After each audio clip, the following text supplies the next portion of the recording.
Students, अभी तक हम लोगों ने पुर्तगालियों और डचों के बारे में अध्ययन कर लिया। अगला टॉपिक रहेगा अंग्रेजों की कंपनी के बारे में, ईस्ट इंडिया कंपनी के बारे में, ब्रिटिश ईस्ट इंडिया कंपनी के बारे में। तो पुर्तगालियों और डचों की भांति अंग्रेज भी पूर्वी एशिया और दक्षिण पूर्व एशिया के व्यापार की तरफ आकर्षित हुए और इस क्रम में वे भी सबसे पहले इंडोनेशिया क्षेत्र में ही गए और वहां उनका इंडोनेशिया के मसाला व्यापार पर अधिकार को लेकर पुर्तगालियों और डचों से संघर्ष हुआ। हालांकि वहां पे वे अपने आप को स्थापित नहीं कर पाए। इसके बाद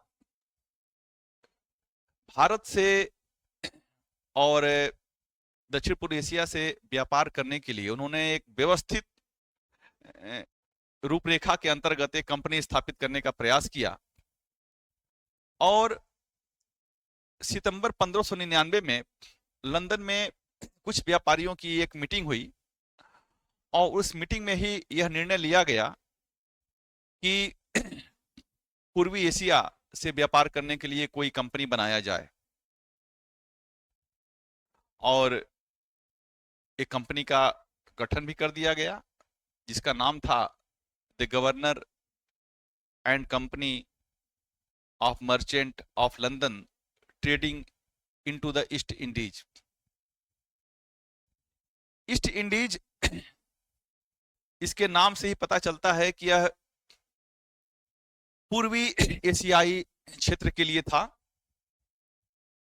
और इसके बाद उन्होंने ब्रिटेन की तत्कालीन महारानी एलिजाबेथ प्रथम से अपने व्यापार में उनका समर्थन और सहयोग के लिए एक चार्टर पर हस्ताक्षर करने की अपील की और महारानी ने उस अपील को स्वीकार करते हुए 31 दिसंबर सन 1600 को एक charter British east India company को प्रदान किया और उस चार्टर में केप ऑफ गुड होप से लेकर और दक्षिण अमेरिका के दक्षिण बिंदु पर स्थित मैगेलन स्ट्रीट तक के क्षेत्र पर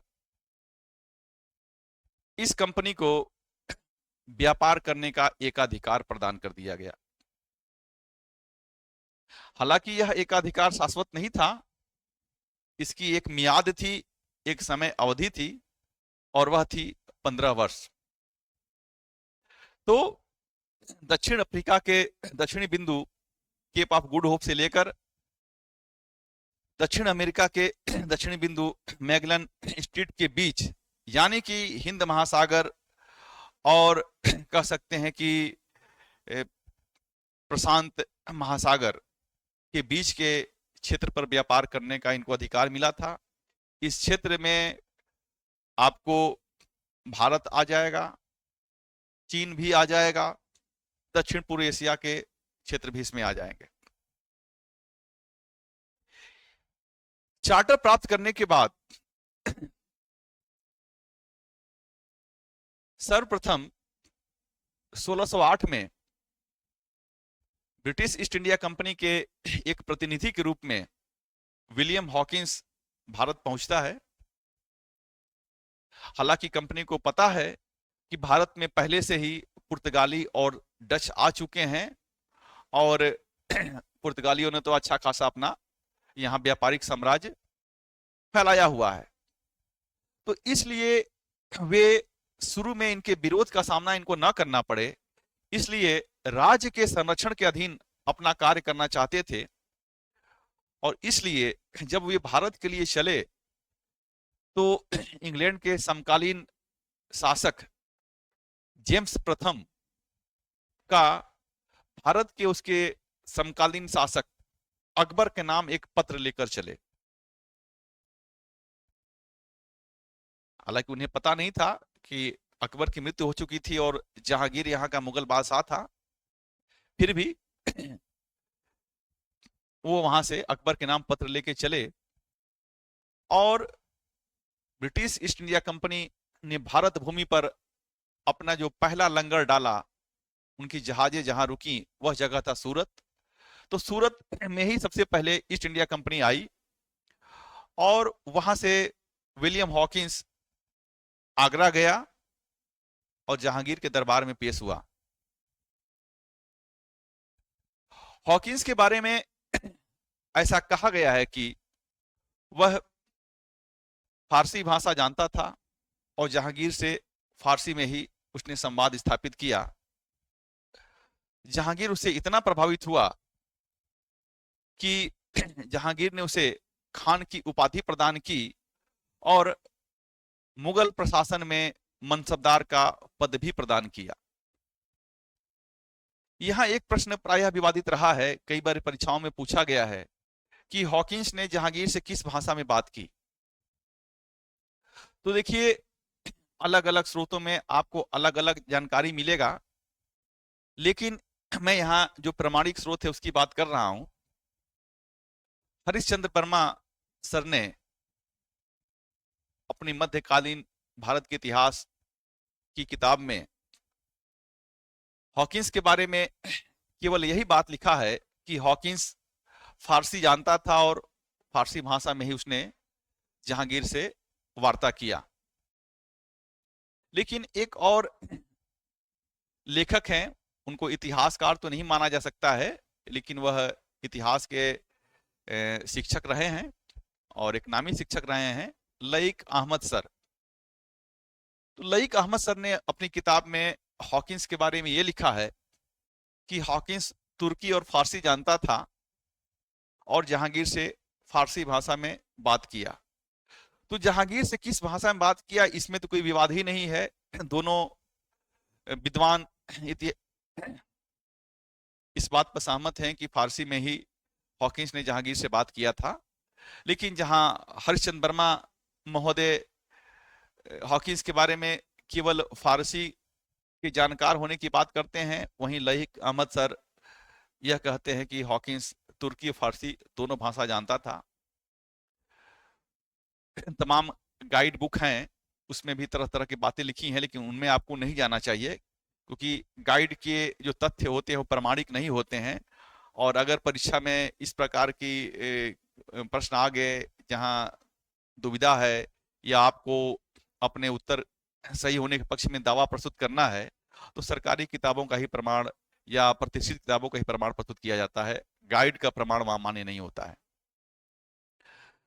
तो स्टूडेंट, जहांगीर हॉकिंस से प्रभावित हुआ और उसने फरमान भी जारी कर दिया कि अंग्रेज सूरत में अपना व्यापार शुरू करें। लेकिन गुजरात और सूरत में पुर्तगालियों का बहुत ज्यादा प्रभाव था और यहां तक स्थिति थी कि मुगल भी, जो अभी तो भारत की बहुत बड़ी शक्ति थे, भाई अकबर और जहांगीर के समय मुगलों का कोई भारत में कोई तोड़ नहीं था, लेकिन मुगल भी समुद्र में पुर्तगालियों से सीधे टकराने से बचते थे। जमीन पर तो मुगल शक्तिशाली थे, लेकिन समुद्र में मुगल पुर्तगालियों के सामने असहाय थे, कमजोर थे। और जब मैं पुर्तगाल के बारे में चर्चा कर रहा था तो मैंने एक बात कहा था कॉर्टेज व्यवस्था का, परमिट व्यवस्था का। तो मैंने बताया था कि वह कार्टेज और परमिट बंगाल की अरब सागर में अपनी जहाज उतारने के लिए या यात्रा करने के लिए मुगल जहाजों को भी पुर्तगालियों से लेना पड़ता था। वो अलग बात है कि उसके लिए कोई वह शुल्क या फीस नहीं देते थे, लेकिन एक औपचारिकता तो पूरा करना ही पड़ता था उनको। तो पुर्तगालियों के विरोध के कारण जहांगीर को अपना फरमान वापस लेना पड़ा और अंग्रेज सूरत में अपनी फैक्ट्री स्थापित नहीं कर सके। इसके बाद अंग्रेजों ने सूरत और गुजरात में तुरंत फैक्ट्री स्थापित करने का अपना कार्यक्रम या प्रोग्राम रद्द कर दिया, कैंसिल कर दिया और भारत के पूर्वी तट पे गए और गोलकुंडा राज्य से उन्होंने अपने राज्य में व्यापार करने की अनुमति मांगी। मैंने पिछले वीडियो में बताया था कि डच भी जब भारत में आए तो सर्वप्रथम गोलकुंडा राज्य के मसूलीपट्टनम में ही अपना व्यापार केंद्र स्थापित किए। तो उसी प्रकार अंग्रेज भी जब भारत में आए तो सर्वप्रथम गोलकुंडा राज्य के सुल्तान से अनुमति लेकर मसूलीपट्टनम में ही अपना व्यापार स्थापित किए। तो जब प्रश्न आता है कि भारत में अंग्रेजों का पहला व्यापारिक प्रतिष्ठान कहाँ स्थापित हुआ, जिसको फैक्ट्री कहा जाता है, तो उसका उत्तर मसूलीपट्टनम में ही होगा। मसूलीपट्टनम में 1611 में अंग्रेजों ने अपना पहला व्यापारिक केंद्र या फैक्ट्री स्थापित की और इसके तुरंत बाद 1612 में ही गुजरात में सूरत के समीप ही स्वाली नामक स्थान पर अंग्रेजों ने पुर्तगाली नौसैनिक बेड़े को पराजित किया और पुर्तगाली नौसेना के समानांतर अपने नौसेना के शक्तिशाली होने का प्रमाण प्रस्तुत किया। मुगलों को भी एहसास हो गया कि पुर्तगाली नौसेना से अंग्रेजों की नौसेना शक्तिशाली है, इसलिए पुनः जहांगीर ने सूरत में व्यापार करने के लिए अंग्रेजों के संदर्भ में फरमान जारी किया और इसके फलस्वरूप 1613 ईस्वी में अंग्रेजों ने सूरत में अपना दूसरा व्यापारिक केंद्र स्थापित किया। स्टूडेंट, कई बार इस प्रश्न को लेकर भी भ्रम की स्थिति रहती है। कई बार प्रश्न आता है कि अंग्रेजों ने भारत में अपना पहला व्यापारिक केंद्र कहां स्थापित किया और विकल्प में मसूलीपट्टनम नहीं होता है। तो यदि विकल्प में मसूलीपट्टनम नहीं है और सूरत है तो आप सूरत को ही टिक लगाइए, और अगर विकल्प में मसूलीपट्टनम भी है तो मसूलीपट्टनम को टिक लगाइए। इसके पीछे मेरे विचार से कारण यह हो सकता है कि उसमें भारत का प्रतिनिधित्व मुगल शासन कर रहा था और सूरत मुगल साम्राज्य के अंतर्गत ही आता था। तो इंग्लैंड से कोई अगर भारत आया है और खास तौर से भारत के मुगल सम्राट के नाम पत्र लेके आया है, तो स्वाभाविक रूप से मुगल राज्य के अंतर्गत ही वो अपना व्यापार करने का प्रयास करेगा। तो इसीलिए सूरत की जब बात आती है तो मुगल भारत की बात उसके पीछे रहेगा, और जब भारत भूमि की बात आएगी तो गोलकुंडा राज्य मुगल साम्राज्य के अंतर्गत नहीं था। वो आगे चलकर औरंगजेब के जमाने में 1686-88 के लगभग गोलकुंडा राज्य का मुगल साम्राज्य में विलय होता है। इस समय जब अंग्रेज आए थे तो गोलकुंडा एक स्वतंत्र राज्य था, वहां कुतुबशाही राज्य था। और उसके अतीत में जाएंगे तो तुगलक काल में दक्षिण भारत में दो राज्य स्थापित हुए थे, एक विजयनगर राज्य और दूसरा बहमनी राज्य, और बहमनी राज्य के खंडहरों पर ही गोलकुंडा के कुतुबशाही राज्य का निर्माण हुआ था। तो गोलकुंडा भले भारत में था लेकिन मुगल भारत में नहीं था। तो इसलिए इस चीज को अपने दिमाग में आपको बैठा लेना चाहिए कि मुगल भारत के बारे में अगर प्रश्न पूछा जाएगा तो सूरत होगा, भारत के बारे में प्रश्न पूछा जाएगा तो मसूलीपट्टनम होगा, और अगर विकल्प में सूरत ही है मसूलीपट्टनम नहीं है तो आप सूरत को ही टिक लगाइए। आप ये मत समझिए कि प्रश्न गलत है। वो आगे आयोग क्या करेगा वो तो बाद की बात है, लेकिन अगर प्रश्न में मसूलीपट्टनम नहीं है तो इसका मतलब है कि पेपर बनाने वाला वह मुगल भारत के संदर्भ को रख के ही पेपर बनाया है। तो सूरत के बाद अंग्रेजों ने भरूच में भी अपने व्यापारिक केंद्र स्थापित किए। अब रही बात पूर्वी भारत की, क्योंकि भारत में कुछ क्षेत्र थे जिन क्षेत्रों में ही ये यूरोपीय कंपनियां व्यापार करने आई थी।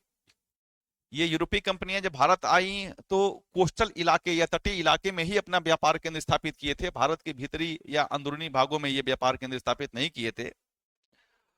और तटीय भागों में अगर देखा जाए तो पश्चिम में एक मालाबार तट है, एक कोंकण तट है और दूसरा गुजरात तट है। उसी प्रकार पूर्वी भारत में एक कोरोमंडल तट है, उसके ऊपर जो है उत्तरी सरकार कहा जाता है, फिर उड़ीसा तट है, उसके बाद बंगाल का तट है। तो पूर्वी भारत में अंग्रेज भी जब गए तो उन्होंने सबसे पहले उड़ीसा में ही अपने व्यापारिक केंद्र स्थापित किए। उड़ीसा में दो जगह है, एक है बालासोर और दूसरा है हरिहरपुर। तो बालासोर और हरिहरपुर में 1633 के आसपास अंग्रेजों ने अपने व्यापारिक केंद्र स्थापित किए। उसके बाद बंगाल की मुख्य भूमि पर अंग्रेजों ने कासिम बाजार, हुगली, कोलकाता में अपने व्यापारिक केंद्र स्थापित किए थे। सर्वप्रथम बंगाल के मुख्य भूमि पर अंग्रेजों ने 1651 में मुगल बादशाह शाहजहां के समय उसके पुत्र और बंगाल के सूबेदार शाह सुजा की अनुमति से हुगली में अपने व्यापारिक केंद्र स्थापित किए थे। तो चूंकि बंगाल सबसे पहले अंग्रेजों के अधिकार में आया, तो इसलिए बंगाल के बारे में और अंग्रेजों के बारे में अक्सर क्वेश्चन पूछा जाता है, प्रश्न पूछा जाता है कि बंगाल और अंग्रेजों के संबंध के बारे में। तो यहाँ एक बार मैं फिर बताना चाहूंगा कि हुगली में पहले पुर्तगालियों ने व्यापारिक केंद्र स्थापित किए और हुगली का दुरुपयोग वह बंगाल की खाड़ी में लूटमार के लिए करते थे। इसलिए मुगल बादशाह शाहजहां उनसे नाराज हो गया और 1632 में उनके खिलाफ दंडात्मक कार्रवाई करते हुए हुगली से पुर्तगालियों को उन्होंने भगा दिया। जब हुगली से पुर्तगाली भगाए गए, उसके बाद ही हुगली में अंग्रेज और डच अपने व्यापारिक केंद्र स्थापित किए। अंग्रेजों ने हुगली और डचों ने चिंसुरा में।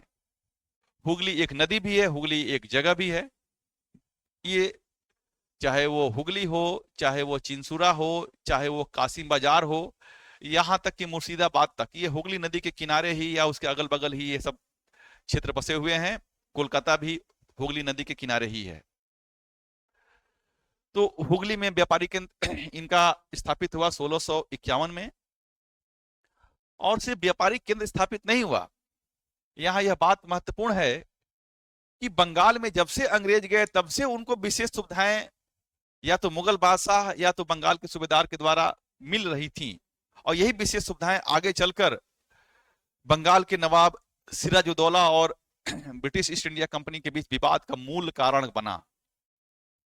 1651 में बंगाल के सूबेदार शाह सुजा ने अंग्रेजों को हुगली में कारखाना स्थापित करने की अनुमति तो दी ही, साथ ही एक फरमान के द्वारा यह भी उनको अधिकार दे दिया कि 3000 रुपया वार्षिक कर के रूप में जमा करने के बदले अंग्रेज पूरे बंगाल से, न कि केवल हुगली से, पूरे बंगाल से अपने व्यापारिक गतिविधियों का संचालन कर सकते थे। इस फरमान को समय समय पर उसका नवीनीकरण भी होता रहा। शाह सुजा और शाहजहां का जो कार्यकाल है, तो शाहजहां के बाद जब औरंगजेब मुगल बादशाह बनता है तो उत्तराधिकार की लड़ाई में शाह सुजा मारा जाता है। औरंगजेब ने सबसे पहले मीर कासिम को, फिर शाइस्ता खान को, फिर इब्राहिम खान को बंगाल का क्रमशः सूबेदार नियुक्त किया था, और औरंगजेब के समय तक यही लोग थे। बाद में जब औरंगजेब की मृत्यु हो जाती है तो मुगल बादशाह फर्रुख सियर ने मुर्शीद कुली खां को बंगाल का सूबेदार नियुक्त किया। तो ये अंग्रेजों को बंगाल में मुक्त व्यापार की सुविधा वाला पहला फरमान जो जारी किया गया था, वह बंगाल के तत्कालीन सूबेदार शाह सुजा के द्वारा ही दिया गया था। कब दिया गया था? 1651 में। तो इस तथ्य को आप लोग नोट कर लीजिए, उसको ध्यान में रखिए, क्योंकि अंग्रेजों के बारे में तमाम तरह के फरमान जारी किए गए थे। और जिस तरीके से यूपीएससी नए नए प्रश्न बना रहा है, तो अभी तक तो फर्रुख सियर का 1717 का फरमान ही महत्वपूर्ण हुआ करता था, उसी को सब लोग याद करते थे। लेकिन हो सकता है कि आगामी परीक्षाओं में उसके पहले के फरमान के बारे में भी प्रश्न पूछा जाए।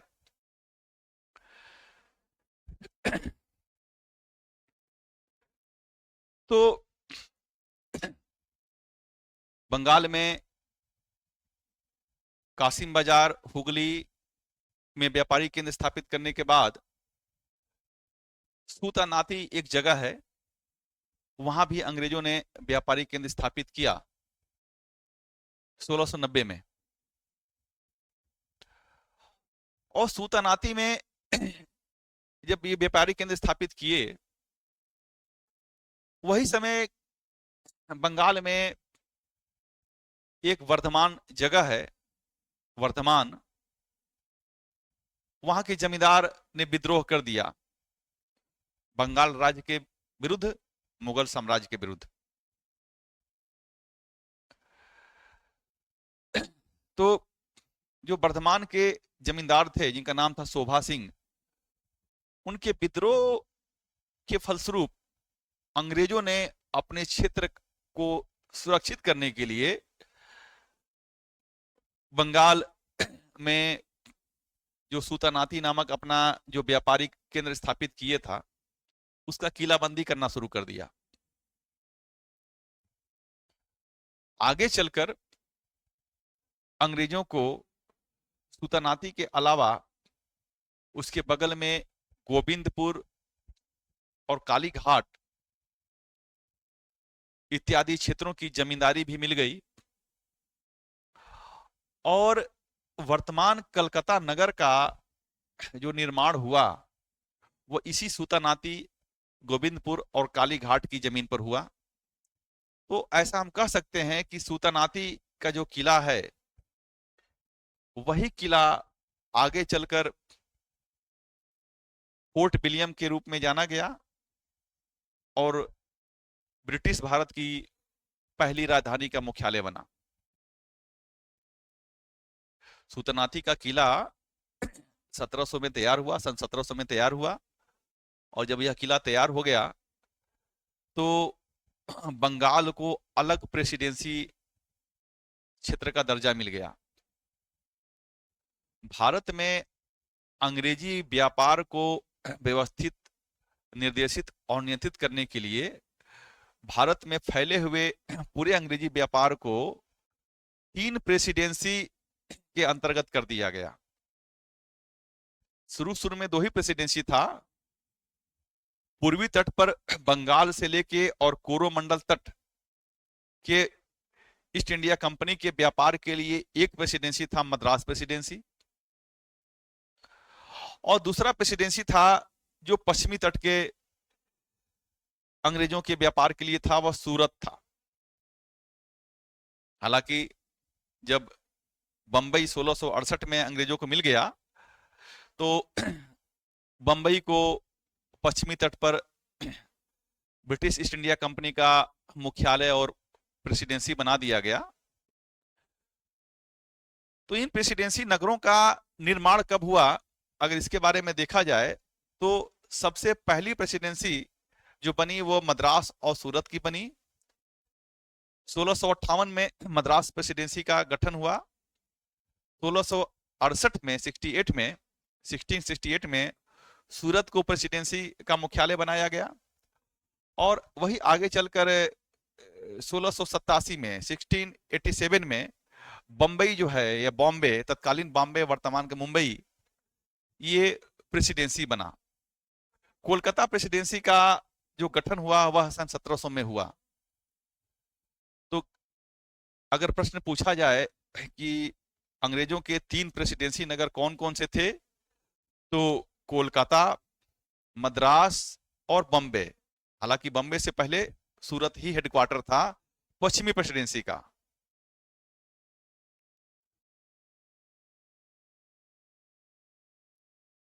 इसके बाद कुछ अन्य तथ्य भी हैं, खासतौर से कोलकाता के बारे में और बम्बे के बारे में।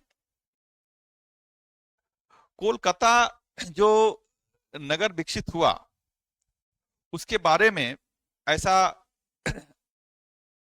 विवरण मिलता है कि कोलकाता नगर का संस्थापक जाब चारनाक नामक ब्रिटिश अधिकारी को माना जाता है। जाब चारनाक ने ही सूतानाती की किलाबंदी की, फोर्ट विलियम का निर्माण किया और कोलकाता नगर की नींव रखी। तो अगर प्रश्न आता है कि कोलकाता का संस्थापक कौन था, तो उत्तर होगा जाब चारनाक। और अगर प्रश्न ये आता है कि कोलकाता या बंगाल प्रेसिडेंसी का मुख्यालय था कोलकाता, बंगाल प्रेसिडेंसी का पहला जो गवर्नर था वह गवर्नर कौन था, तो इसका उत्तर होगा चार्ल्स आयर।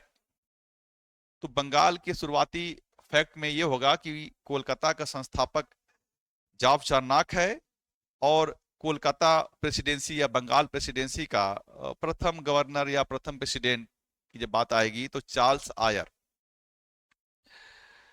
उसी प्रकार जब बात समकालीन बॉम्बे या वर्तमान मुंबई की होती है, तो मुंबई के संस्थापक की जब बात आती है तो मुंबई सॉल्सिट द्वीप और 7 अन्य द्वीपों को मिलाकर बना था, जिसमें कोलाबा इत्यादि अन्य द्वीप भी मिले हुए थे। तो बंबई के संस्थापक के रूप में एक अंग्रेज अधिकारी का नाम आता है गेराल्ड ओंगियार। तो बंबई का संस्थापक गेराल्ड ओंगियार को माना जाता है, और गेराल्ड ओंगियार ने ही बंबई के किले का निर्माण कराया, जिसका नाम था बॉम्बे कैसल। जिस तरह कोलकाता के किले का नाम है फोर्ट विलियम, उसी प्रकार बॉम्बे के किले का नाम है बॉम्बे कैसल। मद्रास या वर्तमान के चेन्नई में जो अंग्रेजों ने जो किला बनाया था उसका नाम था फोर्ट सेंट जॉर्ज।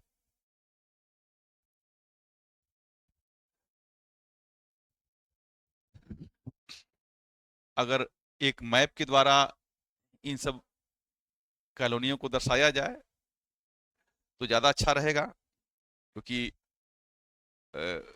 बोलने से चीजें पकड़ में कम आती हैं। तो एक नक्शा के द्वारा इसको मैं समझाने का प्रयास कर रहा हूं।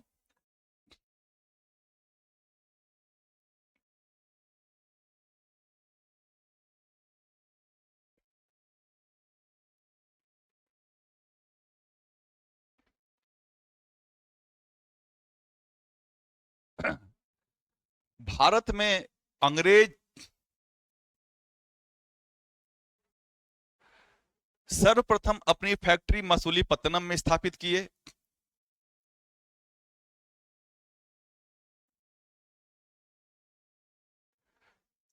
सोलह सौ 11 में, उसके बाद सूरत में स्थापित किए।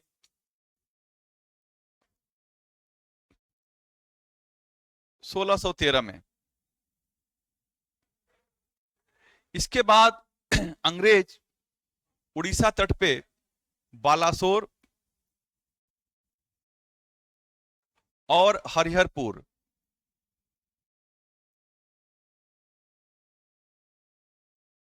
पूर्व में अपने व्यापारिक केंद्र स्थापित किए। ये 1633 के आसपास की घटना है। और इसके बाद अंग्रेजों ने विजयनगर राज्य के अंतर्गत ही चंद्रगिरी के शासक से, जैसे डचों ने पुलिकट प्राप्त किया था, उसी प्रकार अंग्रेजों ने मद्रास प्राप्त किया। मद्रास जो है वह पुलिकट से थोड़ा सा दक्षिण में है। तो मद्रास में अंग्रेजों ने 1639 में अपने व्यापारिक केंद्र स्थापित किए।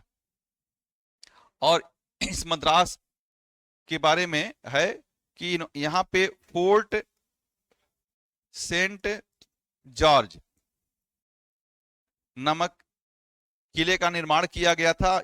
ये फोर्ट सेंट जॉर्ज ही पूर्वी भारत में ईस्ट इंडिया कंपनी का मुख्यालय बना।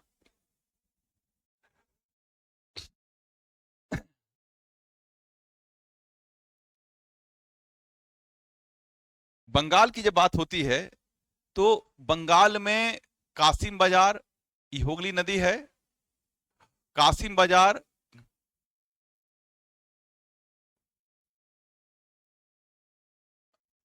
फिर हुगली, फिर सूतानाटी, और अंत में कोलकाता अंग्रेजों का व्यापारिक केंद्र रहा। बंगाल से और आगे बढ़ने पर बिहार में पटना में भी अंग्रेजों ने अपने व्यापारिक केंद्र स्थापित किए।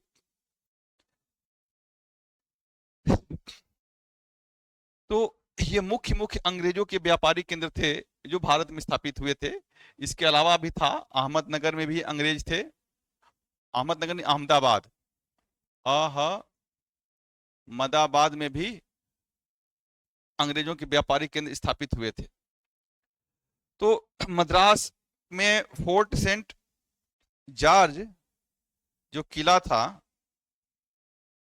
इसके अलावा इसमें और महत्वपूर्ण फैक्ट ये है कि मद्रास जो है वह 1500 नहीं 1658 में 1658 में प्रेसिडेंसी नगर बना या प्रेसिडेंसी बना। प्रेसिडेंसी का मतलब है कि ये पूरा कन्याकुमारी से लेके और बंगाल तक का पूरा जो क्षेत्र था, उस क्षेत्र में जो भी ब्रिटिश ईस्ट इंडिया कंपनी की व्यापारिक गतिविधियां चलती थी, उसका निर्देशन, नियंत्रण और निरीक्षण, सारा काम जो है वो मद्रास से ही होता था। कोलकाता जो कि सुल्तानाती की किलाबंदी को ही कहते थे, कोलकाता में फोर्ट विलियम का निर्माण हुआ और कोलकाता सन 1700 में प्रेसिडेंसी बना। उसी प्रकार सूरत और यहां नीचे मुंबई, मुंबई में 1668 में मिला इनको। तो सूरत जो है वह पश्चिमी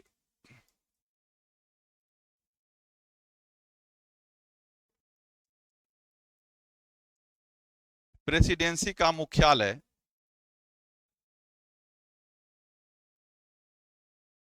पहले सूरत बना। पश्चिमी प्रेसिडेंसी का मुख्यालय पहले सूरत बना और उसके बाद में मुंबई बना।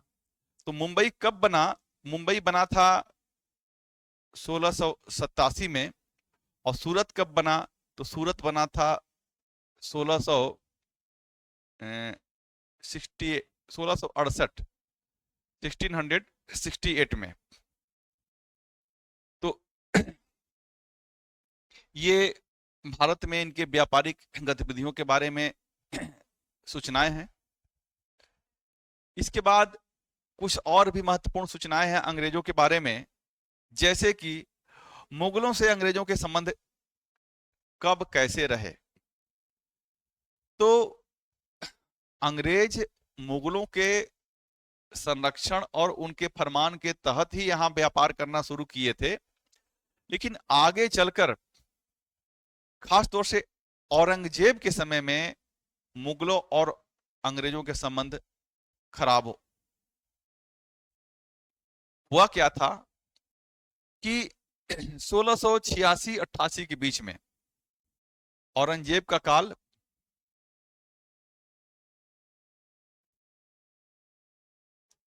औरंगजेब का काल था।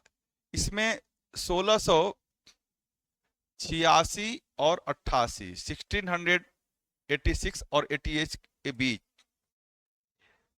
मुंबई और कोलकाता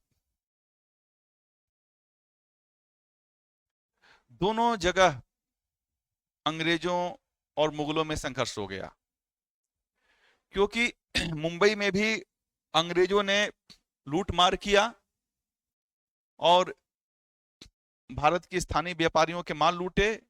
और उसी प्रकार बंगाल में हुगली और कोलकाता में भी अंग्रेजों ने लूटमार किया और वहां के स्थानीय व्यापारियों के माल लूटे। हालांकि इस कार्रवाई के विरुद्ध औरंगजेब ने कठोर दंडात्मक कार्रवाई किया और मुगल सेना बंबई और बंगाल दोनों जगह अंग्रेजों को पराजित किया। बाद में अंग्रेजों को माफी मांगनी पड़ी और जो नुकसान हुआ था उसकी भरपाई करने का वायदा करना पड़ा। इसके बाद ही इनको माफी मिली थी। तो एक फैक्ट ये भी आता है कि औरंगजेब के समय में अंग्रेजों और मुगलों में संघर्ष हुआ था। संघर्ष का क्षेत्र क्या था? तो मुंबई था और बंगाल में हुगली कोलकाता का क्षेत्र था। अंग्रेजों के बारे में सवाल और ये बनता है कि अंग्रेजों ने भारत से किन किन वस्तुओं का निर्यात किया। तो अंग्रेजों ने भारत से मसाले, सूती कपड़े, रेशमी कपड़े, नील, सोरा, अफीम इत्यादि वस्तुओं का निर्यात किया। आगे चलकर भारत से चाय, चीनी इत्यादि का भी ये निर्यात करने लगे। तो निर्यात की वस्तुओं की लिस्ट इनकी पहले के यूरोपीय व्यापारियों की तुलना में लंबी थी और अंग्रेजों का भारतीय व्यापार पर अधिकार को लेकर अपने प्रतिस्पर्धी यूरोपीय कंपनियों से भी कुछ निर्णायक युद्ध हुआ, जिसमें दो युद्ध ज्यादा प्रमुख माने जाते हैं। एक जो है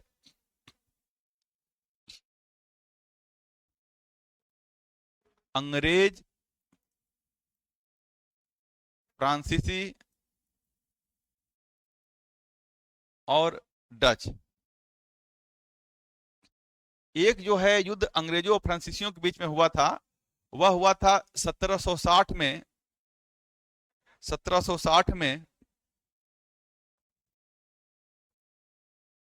वांडीवास का युद्ध।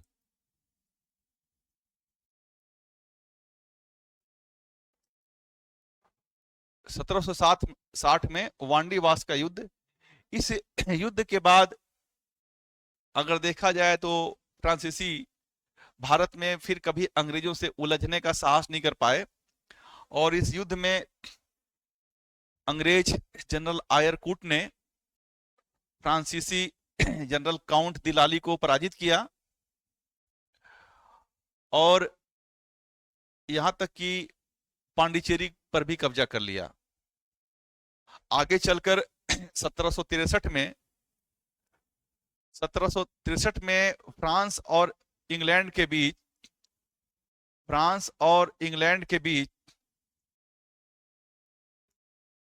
एक पेरिस की संधि हुई थी। इसी संधि के द्वारा पांडिचेरी पुनः फ्रांसीसियों को मिला। हालांकि फ्रांसीसियों से कहा गया कि अब आपको राजनीतिक गतिविधि में या सैन्य गतिविधि में भाग नहीं लेना है, आपको विशुद्ध व्यापारी बनकर ही कार्य करना है। तो 1760 का वांडीवास का युद्ध जो है फ्रांसीसी और अंग्रेजी प्रतिस्पर्धा का निर्णायक युद्ध था। इस युद्ध में फ्रांसीसी पांडिचेरी को भी गंवा बैठे थे। हालांकि 1763 के फ्रांस और इंग्लैंड के पेरिस की संधि के द्वारा पांडिचेरी फ्रांसीसियों को पुनः प्राप्त हुआ था। उसी प्रकार वेदरा का युद्ध ये 1759 में हुआ था। वेदरा का युद्ध अंग्रेजों और डचों के बीच में हुआ और इस युद्ध में डच अंतिम रूप से हार गए और उसके बाद डचों ने भी अंग्रेजों से कभी लड़ने का साहस नहीं किया। तो ये कुछ सामान्य जानकारियां थी। इसके अतिरिक्त भी अंग्रेजों के बारे में, अंग्रेजी ईस्ट इंडिया कंपनी के बारे में कुछ जानकारी है। जैसे कि ईस्ट इंडिया कंपनी जब भारत में आई तो भारत में व्यापार करने या पूर्वी एशिया में व्यापार करने का जो पहला चार्टर इसको मिला था वह एलिजाबेथ प्रथम के द्वारा मिला था सन 1600 में। और इस चार्टर की मियाद जो थी या अवधि जो थी वो 15 साल की थी। लेकिन एलिजाबेथ प्रथम की मृत्यु के बाद 1609 में समकालीन ब्रिटिश सम्राट जेम्स प्रथम ने इस एकाधिकार वाले चार्टर को शाश्वत बना दिया, यानी कि हमेशा के लिए बना दिया। आगे चलकर देखने को मिलता है कि एक अन्य ब्रिटिश शासक चार्ल्स द्वितीय ने इस व्यापारिक कंपनी को भारत में सेना रखने, युद्ध करने, संधि करने और किले बनाने का भी अधिकार दे दिया, जो कि यह अधिकार एक राज्य का विशेषाधिकार माना जाता है, राज्य के लोगों का नहीं। तो ये 3 चार्टर इनके महत्वपूर्ण थे। शुरुआत में ब्रिटिश ईस्ट इंडिया कंपनी के भारतीय व्यापार को बढ़ाने के लिए सन 1600 का चार्टर, जिसमें 15 वर्ष के लिए इनको एकाधिकार दिया गया था। सन 1609 का चार्टर, जिसमें इनके एकाधिकार को शाश्वत बना दिया गया, और आगे चलकर सन 1670 का चार्टर, जिसमें अंग्रेजों को भारत में किले बनाने, सेना रखने, युद्ध करने और संधि करने का अधिकार दिया गया था। इसी के साथ ईस्ट इंडिया कंपनी का भारतीय व्यापार के संदर्भ में जो टॉपिक है वो समाप्त होता है। हालांकि इस टॉपिक में ढेर सारे फैक्ट हैं, लेकिन जो महत्वपूर्ण फैक्ट है वो यही है, और इन सारी फैक्टों का मैं एक नोट्स पीडीएफ फॉर्म में भी आप लोग को शीघ्र ही उपलब्ध कराऊंगा, ताकि आप लोग को नोट्स के लिए कहीं भटकना ना पड़े, और तथ्यों के लिए कहीं आपको परेशान ना होना पड़े। ठीक है, फिर अगले वीडियो में हम दोबारा मिलेंगे।